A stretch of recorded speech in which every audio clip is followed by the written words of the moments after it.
Assalamu alaikum dear students. Dear students, today our topic is concept of even and odd numbers. As per is even and odd numbers. Even numbers क्या गए 2, 4, 6, 8. 2, 4, 6, 8 यम छस even numbers. Odd numbers गए 1, 3, 5, 7, 9. Odd numbers कम गए 1, 3, 5, 7, 9. Which is a प्यारे बच्चे even numbers छ M छस यमा pairs मज जोरन मज यम even numbers छ एम छस यमा जोरन मज in pairs Yama odd numbers छ तम छ not in pairs तम छ नस यमा pairs मज की फल अस वचो even number छ 2, 4, 6,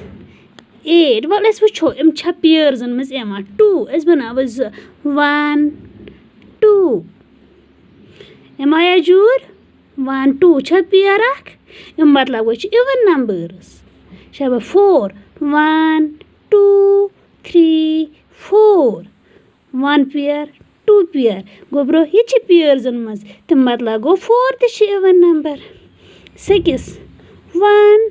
2, 3, 4, 5, 6 गो 1 pair अख जूर 2,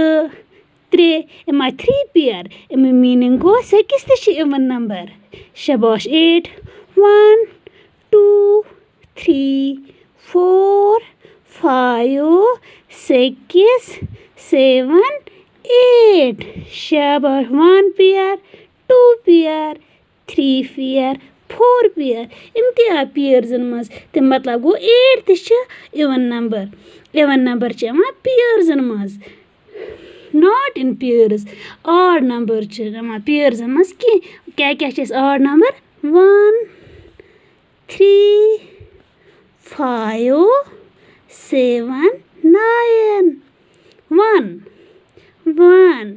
आछन योर pair की इम मीनिंग गो छ odd number छ not in pairs शाबाश 3, 1, 2, 3 1 pair ये रुत इथे कन आछन ब्याक यपर pair की इम मीनिंग गो 3 त छ odd number not in pair छी 5 1, 2, 3, 4, 5 1 pair 2 pair याछन pair की इम मतलब गो 5 त छ odd number ये छ not in pairs 7 1, 2, 3, 4, 5, 6, 7 1 pair 2, 3 या छी रुत pending it go odd number ये छ not in pairs 9 1, 2, 3, 4, 5, 6, 7, 8, 9 देखो बच्चों ये छ not in pairs मतलब गो even numbers गए तम numbers यम in pairs मज एन odd numbers गए तम numbers यम not in pairs मज एन